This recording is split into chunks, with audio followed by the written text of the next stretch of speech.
Okay, hold on, wait. Hold on. Take it slow. Hey. Take it slow. Don't just be shoving stuff in my mouth, okay? What's up, y'all? It's your girl, Luscious Barbie, another Dallas Texas check. But today, we kicking it on the rooftop. Boss Talks on the Rooftop with Bryson Fowler. And we got Dosey Spirits in the building. Let's go.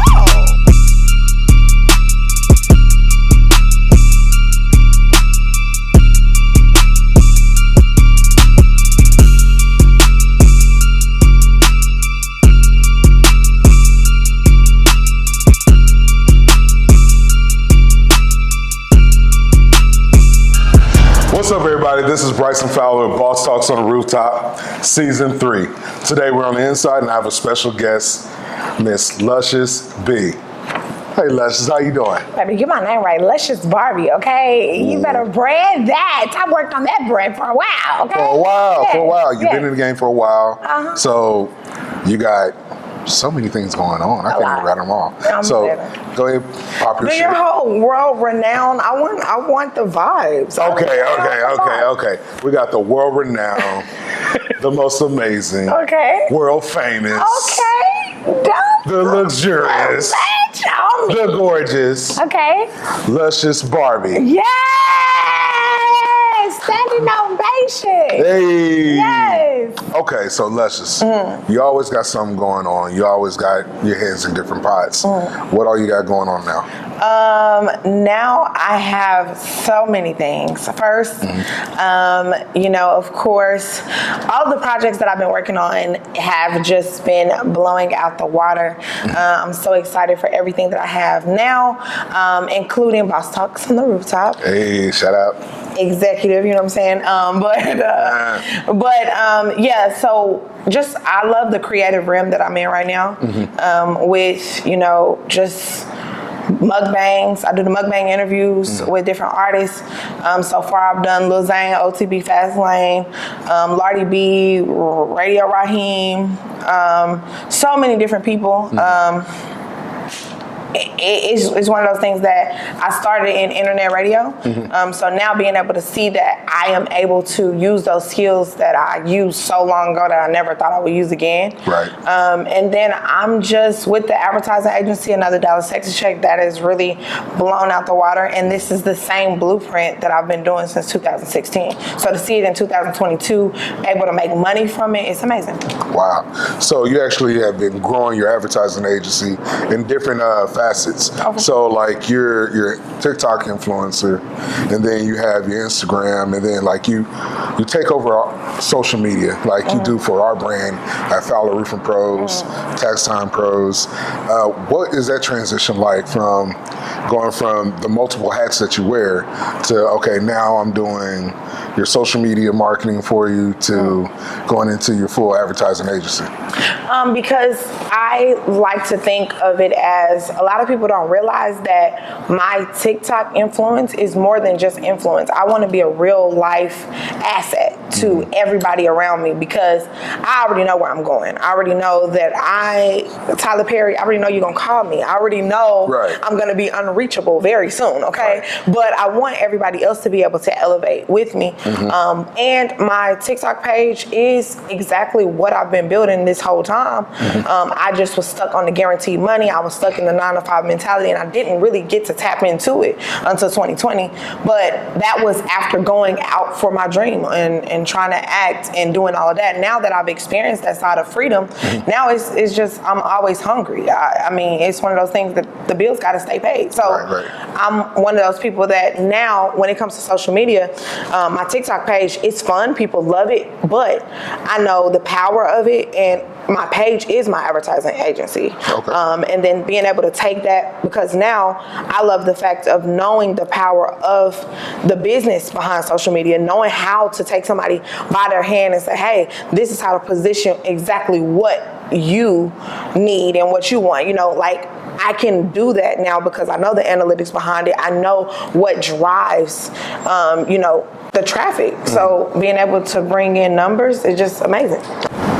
You said something about it took you a while to grow your TikTok page and going into being multifaceted and showing other people how to advertise their brand and market. let's go ahead and take a time to pour up our dulce spirits. This is my favorite. Right? This is my favorite. What I have is a Grown Folks Cola. Okay. It's a whiskey base. Shout out to Girl with the Hat. These are, they come in a 6-pack. So if you want multiples, hit up Girl with the Hat on her IG at Girl with the Hat. And let's pull up and then you can this talk one, more. I'm not gonna lie, y'all, I already been drinking this, okay?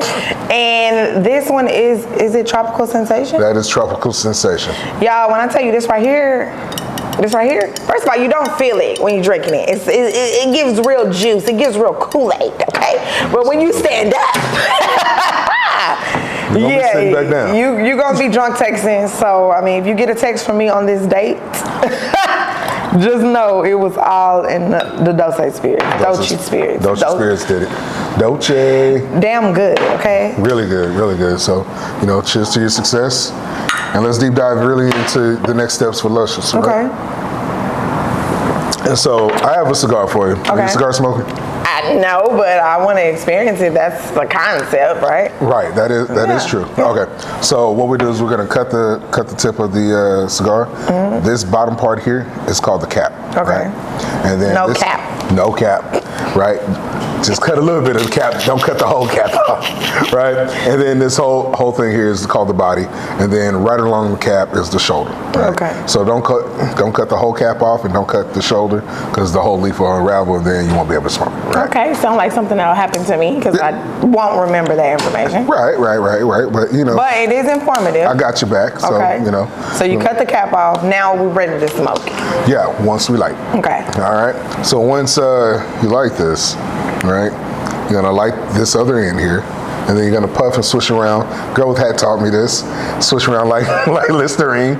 Go swish around in your mouth, then blow it out. Smoke around like Listerine. I won't be doing it, but I'll try it. Okay, we'll try it. So, okay, you can just hold it for a second. I need the fancy watch. Hey, I don't know if the watch is ready. Hold on, wait, okay, hold on, take it slow. Hey. Take it slow, don't just be shoving stuff in my mouth, okay? Dang, okay, let's go, okay. And there we go. You gotta be cute when you smoke, you gotta be cute. And so this is an experience, but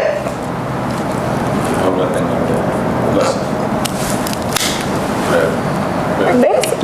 Like that. Yeah. Okay, all right. And this makes me feel like Charlie, bring around the Bentley. And that's what a cigar is. It's boss life, A lot of people golf. I don't like golfing. I can't stand going on the golf course. I top golf. Okay. I like Top Golf. I almost fell into the pit, but that's a different story. How you do that? Because I swung like I was trying to get him Tiger Woods, and it hit me with the spin. Whoa. And we was almost out of there. But glad that didn't happen. Won't be going back anytime soon. But Wow. it was fun. It's bad because I can see that. I can see that happening. It was an experience, yeah. All right. So I with think the I need cigar, to light this some more. no, you need to puff on it a little more. Okay. So rotate it while you puff. There you go. There you go. Okay. There I'm you ready. go. Yeah, right on. I'm ready to join the cigar club. Okay, right on. Let's do it. So, okay, so we got the advertising. We're doing the influencer, and you said something that really resonated with me. Is like you didn't know how you were gonna produce where you're at, and then you took your time with it. Yeah. And really grew to where you could start building packages, Yeah. making your advertising as what it is, and then I see you have your merchandise. Of course. Now you got the boss life going, right? Because you said you were going in your 9 to 5, living a captive life, and then you were able to get out of the captive life into where you're being full-on boss. Tell us about that transition. You threw me off when you said captive. I thought I was like locked up somewhere. Okay. Whoa. Okay. Back up. Okay. Back up, real. Back up. Go back. You want me to rewind in my mind? Yeah, just rewind. Run it back. When you say you living the captive life, I was Okay. like, ain't Well, nobody. we were talking about your 9 to 5. Okay, yes, okay. Yeah. Okay, so when you were talking about your 9 to 5, and you were saying you were kind of like living in a box. So tell us about how that transitioned from going from your 9 to 5 to being the boss that you are now. I actually manifested this moment because I would sit at my desk every day and I would watch TED Talks on how to quit my job. I would literally type into YouTube while I was at work, how to quit my job. Because what was happening was every job that I went to, I was creating my business within their business. So I was the girl that I was selling hats, belts, perfume, colognes. I was pulling the drawers open, putting customers on hold. And every Friday, I had the whole call center sold up. And I was making the money, and they loved the salesman spirit.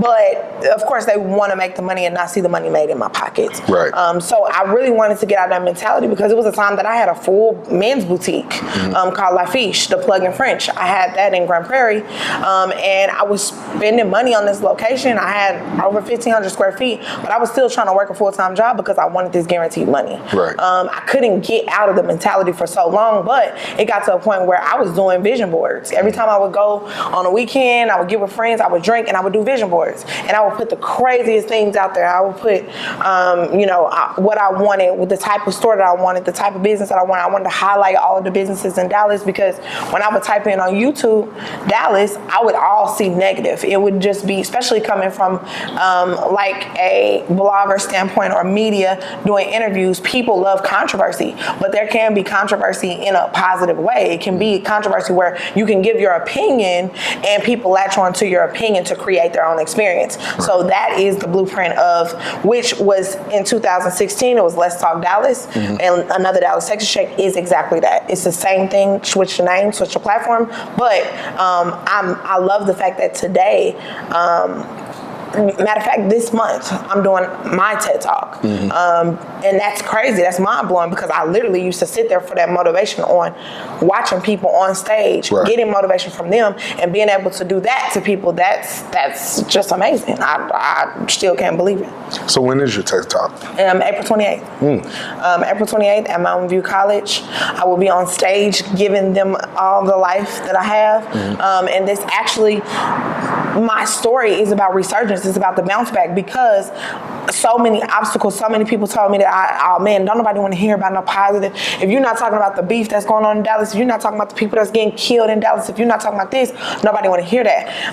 But from day one, I've been that person that I brought out Bobby Sessions. I was the first person talking about Bobby Sessions because he was a positive artist. Matter of fact, he is the reason why I walked off one of my jobs is because he had an album called LOA, and that's how I learned about law of attraction. I already was a religious person, but when I learned about law of attraction and just really being able to manifest things, he had a song called Manifest My Nigga, and I used to listen to that song when I would work out, and this opened my mind to a whole different world on YouTube. So being able to do that, people would tell me, oh man, ain't nobody listening to Bobby Sessions, now he's signed. And out of all of the artists that was saying he wouldn't be signed, he is because of he manifested it. So now the fact that with my journey, I looked at my vision board. It got to the point where I don't think I would have ever left that job. Even though I watched them TED Talks, even though I said I was going to leave, even though I had boutiques on the side, I was making too much money. And I was addicted to the money. It was just fast paced for me. I needed the money. I needed to grind. That's just who I am. But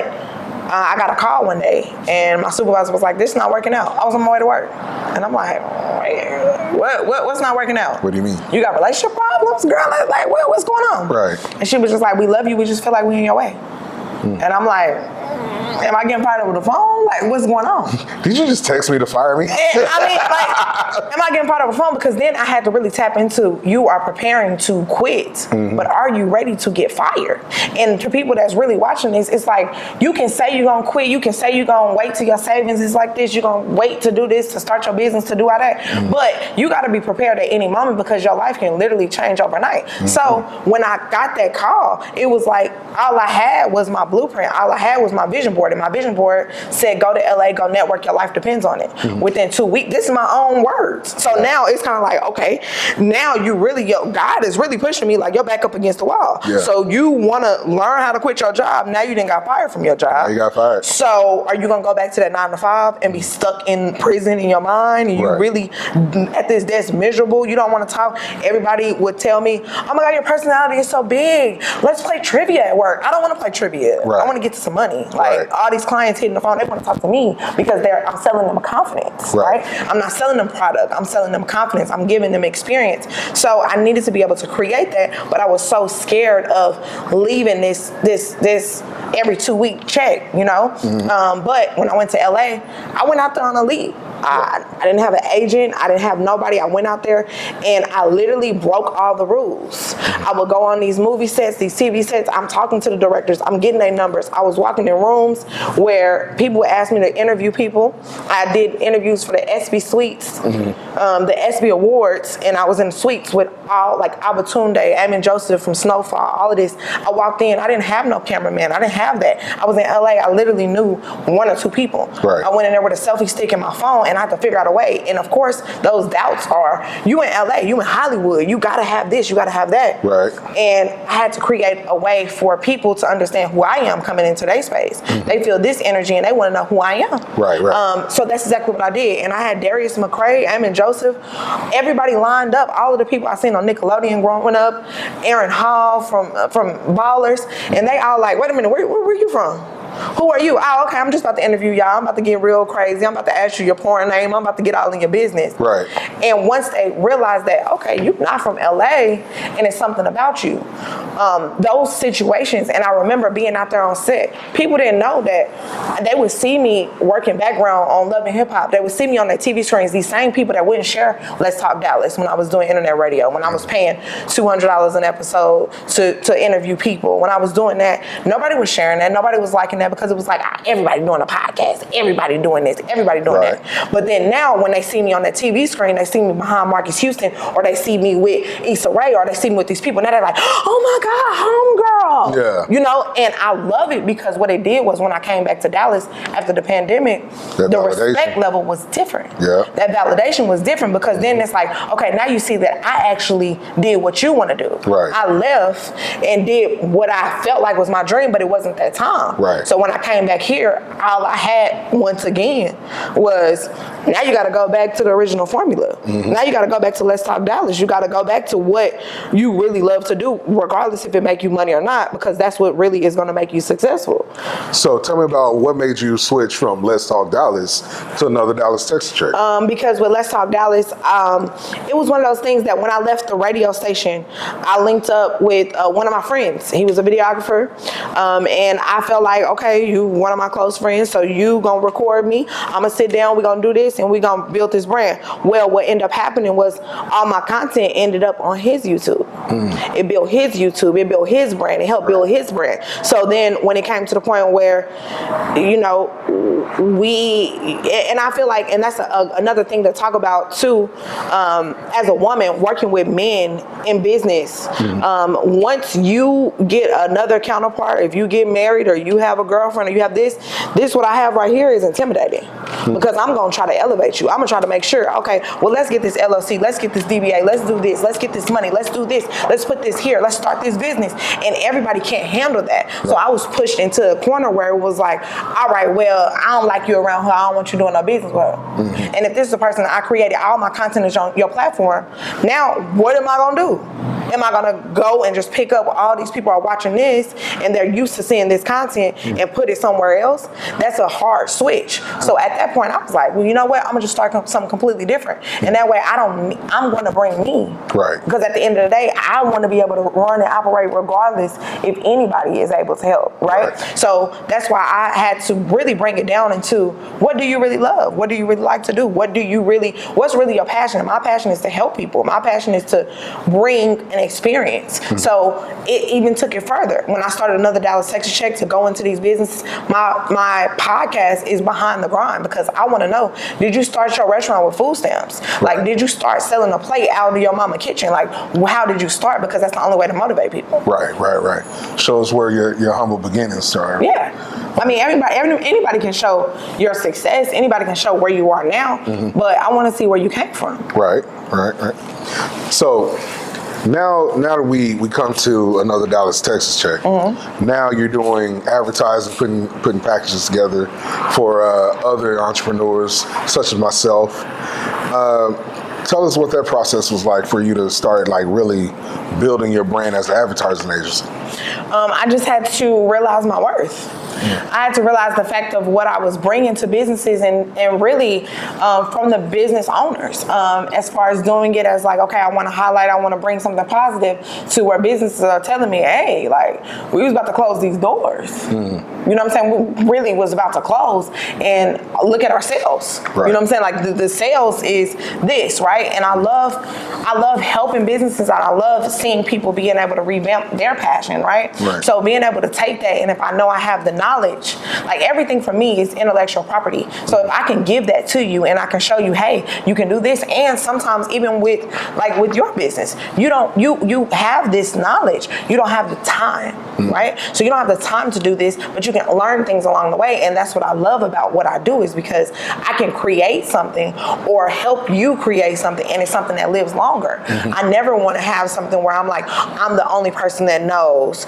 so now I leave you in the blind where you stuck with me forever. I want to be able to teach. Right. That's what I really love to do. So coming to them as an educator instead of like, hey, I'm selling you this product, let me help you, right? Because when it comes to marketing, a lot of people have a bad taste in their mouth about it because it's a lot of people that come in and they say, oh, we're going to market your business, and then they print up a whole bunch of flyers and throw them in the trash. You know what I'm saying? Like, or print up a whole bunch of stuff, and then it's like, okay, well, we just going to post some flyers on your page. We just going to give you whatever we can give you for the money that you have. And I really want to be able to bring people's passion throughout their platform because I understand from my numbers and what people experience from me is that people buy from who they like. So if they're able to see you, you know, and that's like we sit down and talked about boss talks because we could have easily went into a route of we just talk about roofing or we just post roofing on your page and nobody gets to see you because what happens is people watch this and realize that, you know what,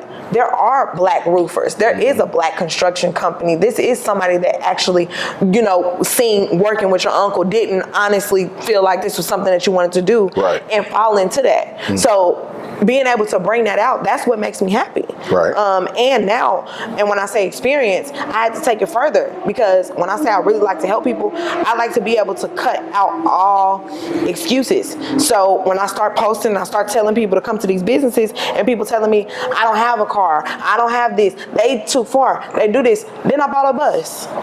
Because, Talk about the bus. Now, if you can't get there, I'm going to be your tour guide. I'm going to take you to this business. We're going to get 16 to 20 people to get on this bus. I'm going to take you to these businesses. You get to sample the food. You get to drink with me on the way. I got a DJ on the bus. We get to turn up the whole time. We have a full experience. Whole vibe. Where now these people that seen it on my page from my experience, my opinion, now I'm taking them to your business and now they create their own opinion and they become lifelong customers. That's powerful. Yeah. And that's very impactful. So what you did is not only have you shown them like quantitatively, because like me, I'm a numbers guy. You got to show me, okay, what can you bring to my business?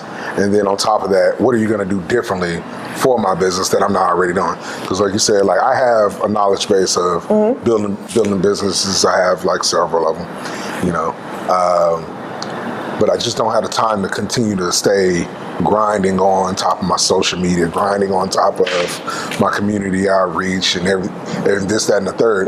But you're able to shine a spotlight on that in each sector.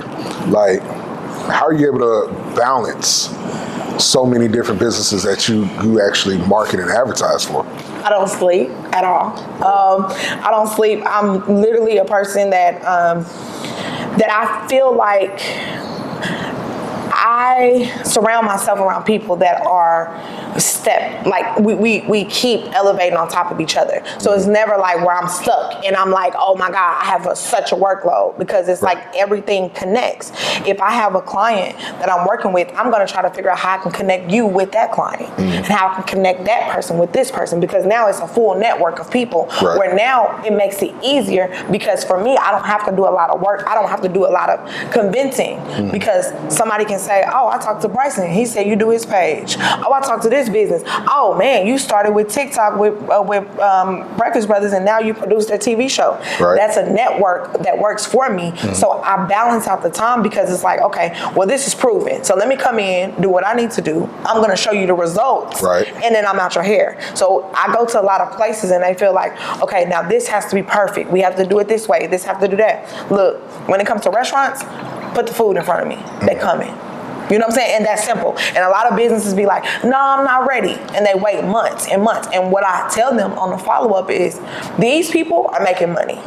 You are waiting on the perfect moment, when that's not how you started the business. Right? So there's never going to be a perfect balance. There's never going to be something that I'm like, okay, I have downtime. If I get tired of everybody, I go to the spa, I put my phone in the locker, don't call me, and I'll catch up with it after. And do your reset. Yeah, I do my reset. I have to take care of me at all times. Absolutely. But I find a way that everybody can work together.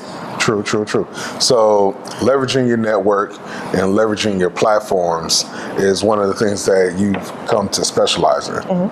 So when you go about helping people understand what that truly means, like new business owners, they see like, oh, well, I built the business. How come people aren't coming? And you go in and you're like, well, hey, borrow my influence. Right? And so a lot of people it's not that they don't believe in it. I think it's they don't trust it, or they don't understand it. How do you build that trust with them? Because I show them. So I'm a type of person where I understand, because I am a business owner. I've had a boutique. I've done these different things. I've went out there and branched out, and I didn't understand. It was at one point in time where I didn't understand social media, so I really had to figure it out myself, because I didn't trust it. Because it's everything is where it looks perfect, right? So I'm not a person where I'm going to say, oh, I guarantee you when I post this flyer, it's going to be 1,000 people to come. No, let me show you how you can make all these people come. Because what I'm going to do is, and I really I have to take the idea of what marketing is out of people's head. Because a lot of people feel like, oh, I need a photo shoot. Okay, well, let me see your phone. All right, let's get this light. All right, let's get the product. Boom, we did a photo shoot, right? Let's post it. Let's see the likes, because then when you see the results, okay, let's do this video and let me show you. I'm gonna show them all the food. And I had to do that for me. When I was doing radio, I was doing questions. I was writing down, doing all the research on the person. I would come in and I would try to make it picture perfect. I wanted to make it professional. I didn't want to use cuss words. I didn't want to use this, but that took away from my personality. Because then when I would do radio shows, I remember my very first interview. I interviewed DJ Papa Ron here in Dallas. I stayed up all night and I interviewed the top DJs on my first show, Papa Ron and DJ Fife. And didn't even realize what I was doing, because I had all these questions on where you from, where did you grow up. I wanted it to be so professional. And then soon as I sit down, I'm talking to Papa Ron, Lil Ronnie come in with a hoverboard. I'm not prepared for Lil Ronnie at the time, but I had to adapt, because Lil Ronnie was able to come in and take over. He got on the mic. Hey, what's up, y'all? And I'm like, I don't have any questions. I'm not prepared, right? But we made the moment of what it was, and that was one of the best interviews, because it taught me that you got to just go with who you are. It's really about marketing is just being who you are. Because now when I say y'all, oh my God, Dolce Spirits, baby, like, let me tell you, pour it up. Like, let's taste it. Like, get it so you can try it with me. Now people receive it better, because they're like, oh, dang, that's marketing? Because I'm telling you to do something. Because, like, right now, if I say, like we was talking about, So You Think You're From Dallas. This is what it did for a lot of Dallas artists. So You Think You're From Dallas is all Dallas artists. It's all their songs. So if I say, and not even just music, but if I say Jim Adler, Texas Hammer.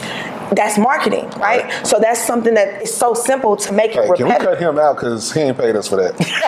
But when I say, So serious.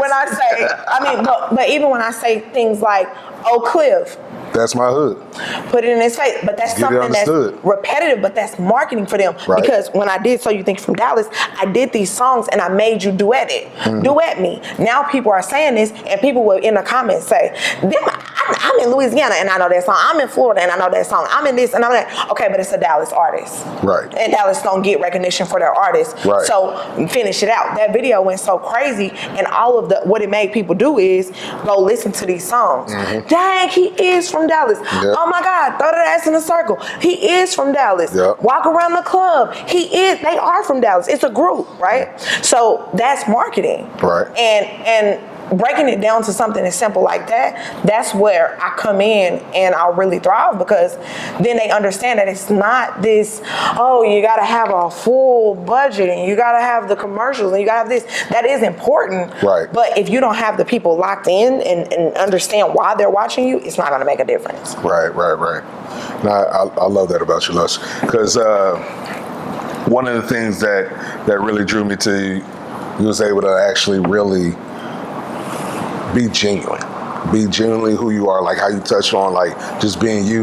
Like if you were like so robotic in your approach, I would like not even glossed over and try to work with you because it's like I've heard the same pitch. Like every business owner here is, hey, we're gonna get you this many views, we're gonna do this, we're gonna do that. And so with you come in and it's like, hey, what are you doing now? Okay, well, this is the direction you should go because it's going to generate the outcome that you're looking for. So I really appreciate and champion your brand and what you do. How can we find you? You can find me on all social media platforms. Another Dallas, Texas Check. You can type that into Google. Leave me a review because, baby, I need them. But Sweet Life with Luscious on Instagram, Sweet Life with Luscious on TikTok. You can follow me on all these platforms. Just stop following me in the store because y'all getting real weird with that, okay? Don't follow me in the store. Just stop it. Don't follow me on the freeway. I mean, it's getting crazy, but I appreciate everybody. I'm now, like I said, I started my hashtag, Another Dallas, Texas Check. It's now at a year and a half. I'm at 8.9 million views total. So now the goal is to, right now I have another Dallas, Texas Check, another Houston, Texas Check, another Los Angeles check, another New Orleans check, another Las Vegas check. Now I am planning to take over the world. Awesome. Well, I'm going to toast to your success and many more. Guys, thanks for tuning in. This is Boss Talks on the Rooftop. And remember, storms don't last, but your home should. Peace. 2 fingers.